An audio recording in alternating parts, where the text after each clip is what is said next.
सबसे पहले तो आप सबका बहुत बहुत धन्यवाद। और इंडियन नेशनल लोकदल के शीर्ष नेतृत्व ने ये आदेश दिए हैं कि डिस्ट्रिक्ट वाइज जाके और कार्यकारिणी के लिए हमें नाम लेने हैं। और क्योंकि इंडियन नेशनल लोकदल का ये एक कल्चर है या पार्टी ने डिसाइड किया है कि हम हमेशा अपने कार्यकर्ताओं से पूछ के ही डिसीजन लेते हैं। अभय सिंह जी चौटाला ने उमेद लोहान जी की, आदित्य चौटाला जी की और मेरी यहाँ पे ये ड्यूटी लगाई है, क्योंकि मुख्य रूप से हरियाणा प्रदेश को 3 जोनों में बांटा है, जिसमें से हिसार जोन की मीटिंग लेने हम तीनों आए हैं और आज कार्यकारिणी के लिए मीटिंग है। नरेंद्र मोदी जी हिसार भी आए थे, उस पर भी कई सवाल उठाए, कहा कि भी वहाँ से उन्होंने कहा कि मुसलमानों को अगर उनका हक मिला होता तो आज वो कंचे की दुकान नहीं करते। तो क्या मानते हो कि जो ऐसे बयान दिए गए इतना सब? देखिए, पद की गरिमा का जरूर ध्यान रखना चाहिए।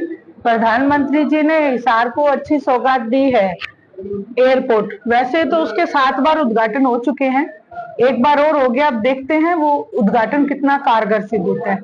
रही बात किसी स्पेसिफिक जाति विशेष के लिए बात करना, तो उनके लिए तो समूचा जो हिंदुस्तान है वो एक नजर से होना चाहिए, सबको समानता का अधिकार मिलना चाहिए। इस तरीके की बात से मंशा पता चलती है पार्टी का जो मेन मोटिव क्या है। मेन मोटिव ही भारतीय जनता पार्टी का जातिगत रूप से एक दूसरे को आपस में लड़ाना, या ये बात जो उन्होंने कहा मुसलमानों का हक किसने छीना? एक आम जनता ने तो नहीं छीना, कोई उनका हक नहीं छीन सकता। अगर प्रधानमंत्री अगर सभी को समानता से हक दें अपना अपना, तो कोई किसी का हक छीन नहीं सकता। बल्कि उनको ये कहना चाहिए था कि HKRN में जो पहले तो गवर्नमेंट ने लगाए, हरियाणा गवर्नमेंट ने, फिर निकाल दिए, अब तो उनका मारा गया है, उनके लिए कौन सोचेगा? मनी लॉन्ड्रिंग के मामले में सोनिया गांधी, राहुल गांधी का चार्जशीट दायर की गई, क्या कहना है? देखिए, ये ऐसी, मैं यही कहूंगी कि ये इनका फ्रेंडली मैच है, एक बार वो एक बार वो। और इस हमाम में तो और भी बहुत सारे मगरमच्छ हैं, वो भी निकल के आएंगे। तो इस बारे में मैं कुछ नहीं कहूंगी। कानून बैठा है और कोर्ट बैठे हैं, हमारे जज बैठे हैं, वो डिसीजन लेंगे। कल अजीत पाला जी का बयान है कि इन्हें लोग जिस इकट्ठे नहीं हो सकते, हमारा मैटर क्लोज हो गया, क्या कहते हैं? देखिए, जिस दिन राहें दो हो गई थी उस दिन ही मैंने भी सुना कि जब एक किनारा 2 किनारे वो नहीं मिल सकते, तो फिर इसमें आप लोग ये प्रश्न ही पूछना बंद कर दें। कार्यकर्ता क्या चाहते हैं कि परिवार एक हो, तो वो उनकी भी तो देखिए, कार्यकर्ता तो ये भी चाहते थे कि परिवार टूटे ना। तोड़ा किसने? कार्यकर्ता को भ्रमित किसने किया? तो आज कार्यकर्ता तो इंडियन नेशनल लोकदल की तरफ देख रहा है। कार्यकर्ता चौधरी देवीलाल जी के साथ जुड़ा था, चौधरी ओम प्रकाश जी चौटाला के साथ जुड़ा था, और उसी मंशा से वो जो जेजेपी पार्टी बनी, उसके उनका ध्येय तो यही था ना कि लोगों के लिए हम वोट करें, संघर्षशील पार्टी होगी। लेकिन जैसे ही कार्यकर्ता को पता चला कि बीजेपी में हाथ मिला लिया, तो वो ठगा हुआ महसूस कर रहे थे। आज कार्यकर्ता कोई नहीं कहता, ये सिर्फ जो कुछ एजेंट है जेजेपी के, वो इस बात को फैला रहे हैं। कार्यकर्ता नहीं कहता। कार्यकर्ता तो वापस आ चुका है, कार्यकर्ता तो अभय सिंह जी चौटाला से मिल चुका है। कार्यकर्ता तो आज वापस इस बात के लिए हमारे साथ आके खड़ा हो गया कि हम वापस जो है चौटाला साहब का राज बनाएंगे, अभय सिंह जी चौटाला को मुख्यमंत्री बनाएंगे।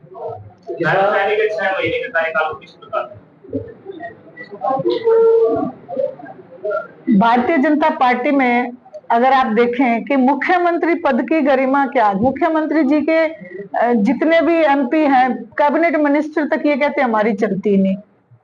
तो जब कैबिनेट मिनिस्टर इस बात को कह दे तो कहने का कुछ भी मेरा औचित्य नहीं बनता।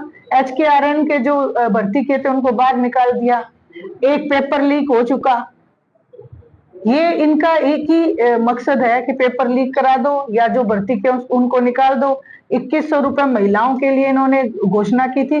चुनाव के वक्त तो इतनी घोषणाएं हो जाती है, लेकिन इंप्लीमेंट क्या होता है? मेरा तो सवाल हमेशा ये रहता है कि इंप्लीमेंट तो नहीं करते, सिर्फ कागजों में ही बयान देते रहते हैं। 5000 करोड़ गए कहाँ? पब्लिश तो करें, दिखाएं तो सही हमें। अब बजट रखने से, बजट जब एक आम आदमी तक पहुंच ही नहीं रहा है। तो जो हिसार का अभी आपने जिक्र किया कि एयरपोर्ट का उद्घाटन करके गए हैं, उसमें भी जो 180 करोड़ में तैयार 18 तो 18,000 करोड़ का गबन हो चुका है। ये सब कौन बताएगा? तो मैं तो इस मामले में यही कहूँ कि आज के दिन जो भारतीय जनता पार्टी ने जो मुख्यमंत्री दिए हैं नारायण सिंह सैनी जी, उनका कार्यकाल में मैं उनको बिल्कुल फेल मानती हूँ।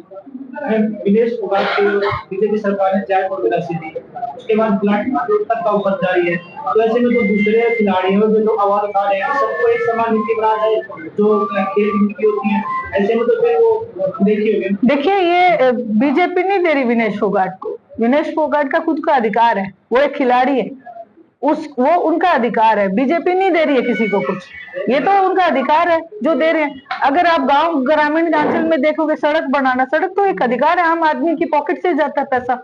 और विनेश फोगाट को अगर वो दे रहे हैं तो ये बात भी सही है कि खेल नीति जो आदरणीय ओम प्रकाश जी चौटाला ने बनाई थी, उसके तहत हर एक खिलाड़ी के साथ न्याय होना चाहिए।